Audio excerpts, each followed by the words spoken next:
So, hello everyone. So, today I'm going to demonstrate how to implement a web-based notification system using two powerful tools, RabbitMQ as our message broker and Apache Kafka for event streaming. Ang main goal nato is to show how a producer sends a message and how a consumer picks it up and processes in real time.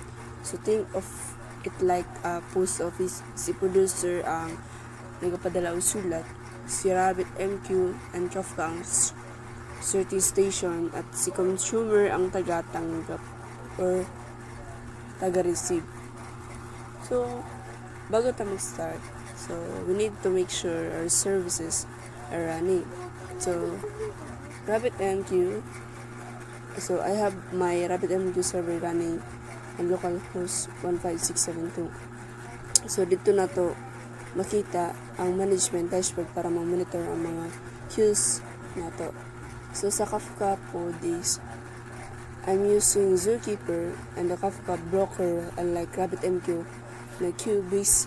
Si Kafka naman ang mugamit sa topics para sa streaming data. Then the producer side. So let's look at the code for our producer. So dito sa web interface nato, kapag mo-type ta og message, let's say order number 123 is ready. So ang atong gibuhat is sa system is Peno broadcast. So ang message dito ay broker. So in the background, nagamit nato ang connection library for RabbitMQ. Nag-establish sa channel para ma-direct nato ang message sa specific queue. For Kafka, gi-push nato para sa isa ka topic.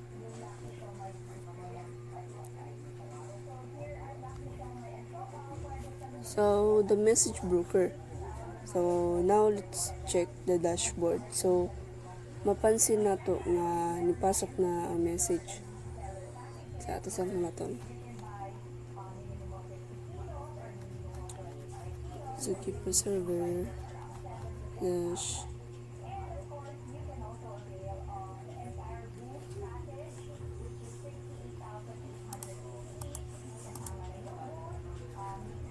start.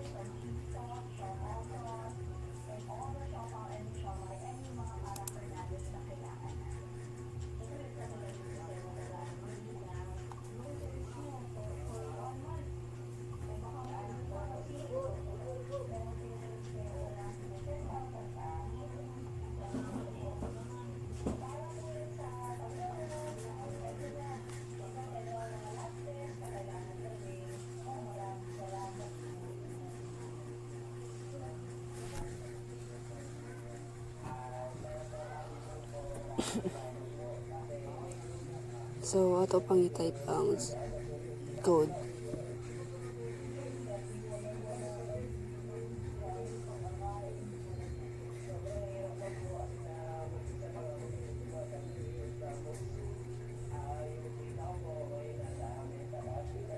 So, karon atong i-run ang consumer script. So, watch what happened. Automatically need na detect na message sa queue. So, once ma-receive ng consumer notification, i-process na niya. Then, pwede na i-save sa database. Then i-send ang email, display sa user dashboard. Manual process, mapadala si consumer acknowledgement para malimpyo dahil ang queue.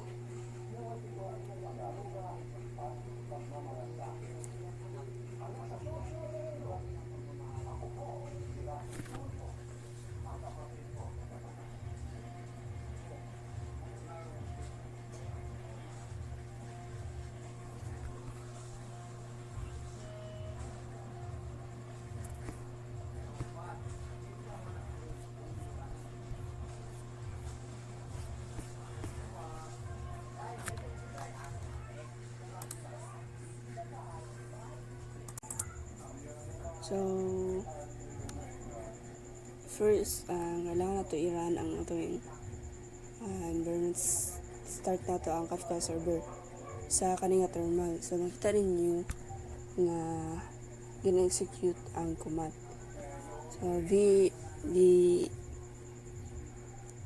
nag-type ko bin Windows Kafka servers, then start bar, then fix server properties. So important ni siya nga kay ang Kafka server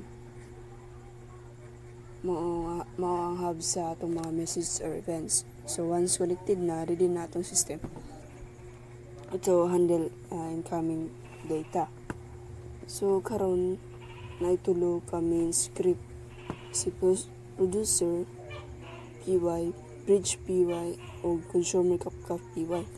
So the producer kini ang mga nag-generate sa message pananglitan na pag-ong order or notification. Si producer ang mag-send ani sa queue. So the bridge, ang bridge niya kay RabbitMQ. So maani ang handle sa initial message delivery.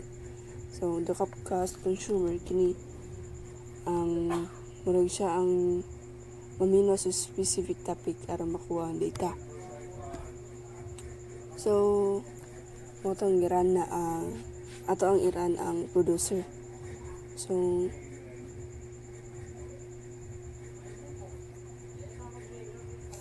as you can see, nag-send na siya message na hello from the RabbitQ.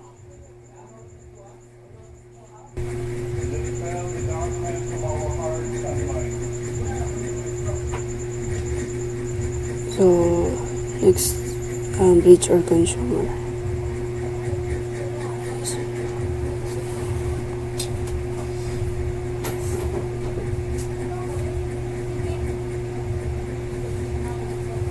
Yung that property. So, nakita ninyo, screen niya na dapat na niya ang mga message from RabbitMQ. So, automatic siya basta na ay bagong send status na makapture dayon sa consumer and ready na siya for the processing, like i-display ang dashboard or save sa database. So, and that's how it's worked. Pinaagi sa RabbitMQ o Apache Kafka ang atong web-based notification system may scalable or reliable bisan daghan og dungag nga notification dili mag-overload ang system ay gina-manage man siya sa atong message broker. So